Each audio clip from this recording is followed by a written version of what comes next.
Yes, that's the Glenlivet. Today, many single malts style themselves as the, but Glenlivet was the first.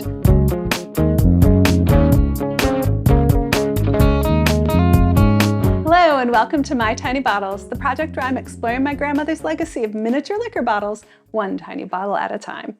I'm your host, Tammy Coxon.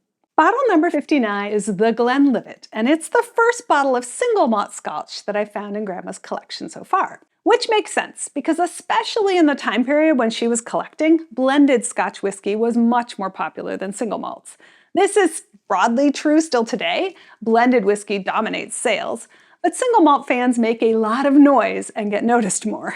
If you're not sure what all these terms mean, blended, single, malt, check out the link in the episode description, which will take you to the part of tasting video number 3, where my guest Neill Murphy explains all of them in his absolutely charming Scottish accent. But in a nutshell, malt whiskey is the flavorful stuff made from all malted barley, grain whiskey includes other grains and is less flavorful, and blended whiskey combines the two.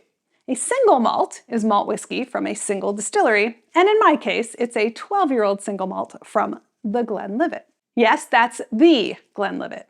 Today, many single malts style themselves as the, but Glenlivet was the first. To understand all the gritty details of how that came to be, I highly recommend that you go read Gallie MacOmish's amazing article about it on Dramface, which is also included as a link in the description. The short version is that Glenlivet was first used in the early 1800s to describe a highly sought after and illegal whiskey from a certain region in the Scottish Highlands.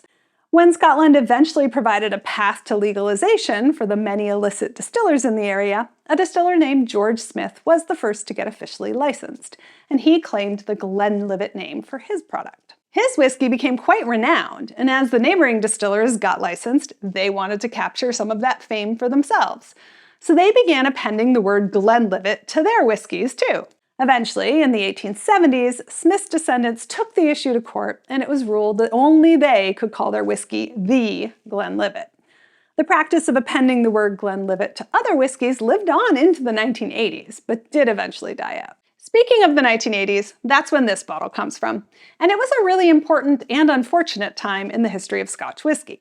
As I talked about in Bottle 4, Black Bottle Scotch, the post-World War II decades of the 1950s to 1970s were a boom time for Scotch exports.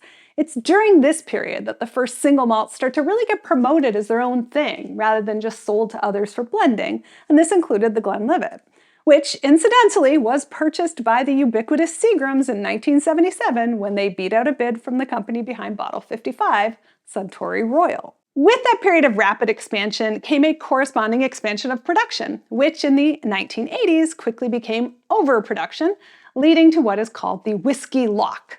That's lake for those of us who don't speak Scottish. The 1980s brought economic recession and a focus on white spirits like vodka and tequila, and different types of fruity schnapps that were mixed into drinks like the Sex on a Beach.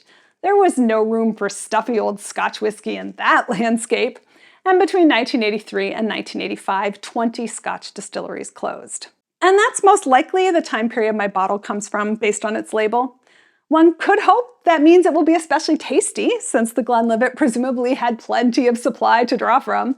It's a full glass bottle, so that is very promising.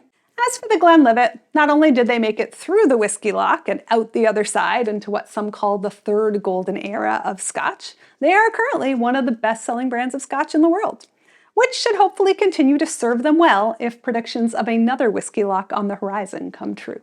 Do you have a favorite single malt, or are you a blended whiskey fan? Tell me about it in the comments and hit subscribe while you're there. Check out the Scotch tag on mytinybottles.com to see all the bottles of Scotch I found in Grandma's stash so far. You can leave a comment there too, or at mytinybottles on social media. Cheers!